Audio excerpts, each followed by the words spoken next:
Education के साथ हमें खेल शिक्षा, इसको कितना महत्व देना चाहिए? गेम्स केवल मनोरंजन के लिए नहीं है, उसमें करियर की अपार संभावनाएं हैं। शिक्षण काल में ही एआई, कोडिंग, इस तरीके से टेक्नोलॉजी का यूज नहीं करना चाहिए। 21वीं सदी का नया चमत्कार है आर्टिफिशियल इंटेलिजेंस, और जितने जल्दी से हम इस टेक्नोलॉजी को अडॉप्ट कर लेंगे, हम सफलता के पथ पर आगे बढ़ जाएंगे। कलारी पिट्टू बड़ा अतरंगी लग रहा है सर, इसको क्यों स्पोर्ट एजुकेशन में अपने स्कूल में प्रेफरेंस दिया जा रहा है? प्राचीन समय में मनीषियों ने इस गेम पर बहुत ध्यान दिया था, जहां बच्चों का फिजिकल डेवलपमेंट के साथ मेंटल डेवलपमेंट भी होता है। तो ये उन पेरेंट्स के लिए है कि जो बोलते हैं कि 6 घंटे में पढ़ाई भी करवा देते हैं, स्पोर्ट भी कर, भैया ये एक दूसरे से रिलेवेंट है, तो पढ़ाई तो वो क्विक में यूँ करता है।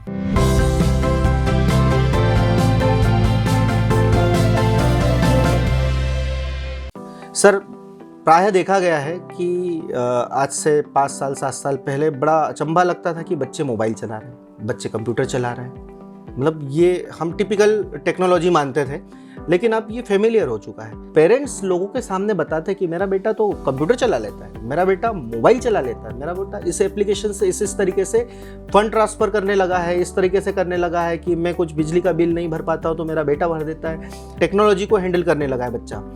तो सर, मेरा इस विषय में ये कहना है कि टेक्नोलॉजी तो डे बाई डे बढ़ रही है, एआई आने वाली है। कई जगह ये सुनने को आ रहा है कि अब कर्मचारी जो दक्ष नहीं है, उन कर्मचारियों की जगह आर्टिफिशियल इंटेलिजेंस काम करेगी। अमेरिका का ये भी ताज़ा मुद्दा है। तो हमें बच्चों के प्रारंभिक शिक्षण काल में ही एआई या इस तरीके से कोडिंग, इस तरीके से टेक्नोलॉजी का यूज़ नहीं करना चाहिए, या करना चाहिए तो किस प्रकार से करना चाहिए, क्या अप्रोच होनी चाहिए सर उसके लिए? देखिए, 21वीं सदी का नया चमत्कार है आर्टिफिशियल इंटेलिजेंस, और जितने जल्दी से हम इस टेक्नोलॉजी को अडॉप्ट कर लेंगे, हम सफलता के पथ पर आगे बढ़ जाएंगे। अदरवाइज ये टेक्नोलॉजी तड़पा कर हमें स्वीकार करने के लिए मजबूर कर देगी। जी, निश्चित रूप से। देखिए, हर व्यक्ति चाहता है उसकी जर्नी सेफ हो। जी, एआई के माध्यम से, नेविगेशन से हमें पता चल जाता है कि आगे 50 किलोमीटर बाद रास्ता ब्लॉक तो नहीं है। जी, ड्राइवर बहुत सेफ गाड़ी चला रहा है, लेकिन उससे नींद आ रही है, तो एआई के माध्यम से पता चल जाएगा कि उसको 5 मिनट बाद नींद आने वाली है। जी, हम उस गाड़ी को रोक देंगे, हमारी जर्नी सेफ हो जाएगी। डॉक्टर से अपॉइंटमेंट नहीं मिल पा रहा है क्योंकि वो व्यस्त है, डॉक्टर प्रोग्राम कर देगा, हमारी रोबोटिक सर्जरी हो जाएगी। हमारे पर्स में एक छोटा सा एटीएम कार्ड जैसा होगा, वो कार्ड हमारा न्यूज़पेपर भी है, वो कार्ड हमारी टीवी भी है, वो हमारा डेबिट कार्ड है, वो हमारा क्रेडिट कार्ड है। तो एआई आने वाले समय में हमारे जीवन को बहुत फास्ट करने वाली है। हमारे यहाँ का किसान विदेश में एक पार्टी को एंजॉय कर रहा है, लेकिन यहाँ खेत में उसकी खेती निरंतर और पूरी प्रोडक्टिविटी के साथ हो रही है। ये एआई की भूमिका होगी, इसलिए हमें अवश्य अपने बच्चों को एआई के बारे में गाइड करना चाहिए, और स्कूल ने इस दिशा में एक बड़ा अच्छा कार्य किया है। हमने पूना की एक बड़ी रेनाउंड एजेंसी के साथ टाई अप करते हुए अपने स्कूल में एआई की बड़ी एक एक्सटेंसिव लैब दी है, और पूना और नागपुर के टेक्नोग्रेड बीच में आकर बच्चों को सिखाते हैं। स्कूल के रोल पर जो टीचर्स हैं, वो हमारे बच्चों को क्लास 3rd से ही हम आर्टिफिशियल इंटेलिजेंस की ट्रेनिंग दे रहे हैं। सर, ऐसा होता है सर? पॉसिबल है सर? ये बहुत सरल है बच्चों को हैंड ऑन एक्टिविटी कराना, क्योंकि बच्चों में बहुत क्षमता है। हम बच्चों को सिखाते हैं कि किस प्रकार से वॉइस असिस्टेंस कार्य करता है, हम उन्हें न्यूरल नेटवर्क के बारे में, चैट बोर्ड के बारे में बताते हैं। बच्चे आर्डिनो बोर्ड के माध्यम से काफ़ी चीज़ें कनेक्ट करके और एक नई हैंड ऑन एक्टिविटीज़ को क्रिएट कर रहे हैं। पेरेंट्स के सामने बच्चे प्रेजेंटेशन भी कर रहे हैं। जी, अब टेक्नोलॉजी इतनी एडवांस आ गई कि बच्चे किताबी ज्ञान से बाहर निकलकर प्रैक्टिकल आते हैं। जब वो प्रैक्टिकल बनाते हैं तो उनकी कल्पना का स्तर और बड़ा हो जाता है। वे अपने टीचर्स को भी कई बार सुझाव देते हैं कि सर, इसमें ये चीज़ ऐड ऑन कर सकते हैं। यदि सर मैं घर से आधा किलोमीटर दूर हो जाऊं तो मेरे मम्मी पापा को पता चल जाए कि मैं एक्चुअल में कहाँ खेल रहा हूँ। तो इस प्रकार से आर्टिफिशियल इंटेलिजेंस के बारे में हम बच्चों को गाइड कर रहे हैं। इतना ही नहीं, पिछले 2 वर्षों से हमारे स्टूडेंट्स IIT पवई में जाकर national level advance technology championship जीत कर आ रहे हैं। इंदौर में मालवा निमाड़ के जूनियर साइंस टेक्नोलॉजी एक कंपटीशन हुआ था, हमारे बच्चे उस कंपटीशन को जीत कर आए हैं। तो हमारे स्टूडेंट्स एआई में काफ़ी विशेष रूप से बड़ी बात योगदान दे रहे हैं। बहुत बड़ी बात है, धन्यवाद सर। तो सर, इसमें पेरेंट्स का जो रुझान होता है वो किस तरीके से आ रहा है? मतलब इसके लिए फेमिलियर हो रहे हैं, या मतलब पेरेंट्स में और बच्चों में करियर को लेकर के आगे भी एक चीज़ रहती है कि अब एडवांस टेक्नोलॉजी आ रही है तो फिर रिप्लेसमेंट तो संभव है, होना ही होना है, अब पेरेंट्स बहुत जागरूक हो गए हैं, पेरेंट्स खुद भी अब हाईली क्वालिफाइड हैं और वो भी एआई का उपयोग मोबाइल या किन अन्य टेक्नोलॉजी के माध्यम से कर रहे हैं। हमें पेरेंट्स का काफ़ी सहयोग मिल रहा है। हमने क्लास 3rd से ही बच्चों को जूनियर साइंटिस्ट और जूनियर आईआईटी का एक सिलेबस है, जिसके अंतर्गत हम बच्चों को प्रैक्टिकल्स कराते हैं, हैंड ऑन एक्टिविटीज़ करते हैं और जब भी पीटीएम के दिन पेरेंट्स यहाँ आते हैं, बच्चे उन एक्टिविटीज़ का परफॉर्मेंस पेरेंट्स के साथ करते हैं। इसके लिए संभाग लेवल और नेशनल लेवल पे एक्टिविटीज़ होती हैं, तो हम पेरेंट्स बच्चों को भेज रहे हैं। पिछले 3 साल से हम लोग ये चैंपियनशिप जीत कर भी आ रहे हैं, जिससे पेरेंट्स को भी ये कन्विंस हो रहा है कि हमारे बच्चे एआई में कोई बड़ी भूमिका निभा सकते हैं। सर प्राय देखा गया है कि सुनते थे हम जब पढ़ रहे होते थे कि खेलोगे कूदोगे बनोगे खराब, पढ़ोगे लिखोगे बनोगे नवाब। तो ये चीज़ एकदम से विपरीत हो गई है। आजकल स्पोर्ट में भी एजुकेशन और क्वालिफिकेशन होते हैं, डिग्रीज होती हैं, लोग एथलीट हो रहे हैं। एजुकेशन के साथ में खेल शिक्षा, शारीरिक सौष्ठव, इसको कितना महत्व देना चाहिए? चूँकि कंपटीशन काफ़ी है एजुकेशन में भी, उसके परिक्षेप में आदित्य इंटरनेशनल स्कूल क्या कर रहा है या नहीं कर रहा हो तो क्या करने वाला है? देखिए, गेम्स एंड स्पोर्ट्स मानव जीवन का अभिन्न हिस्सा है जी। और अब गेम्स केवल मनोरंजन के लिए नहीं है, उसमें करियर की अपार संभावनाएं हैं। भारत सरकार भी खेलो इंडिया के माध्यम से इसे काफ़ी प्रमोट कर रही है।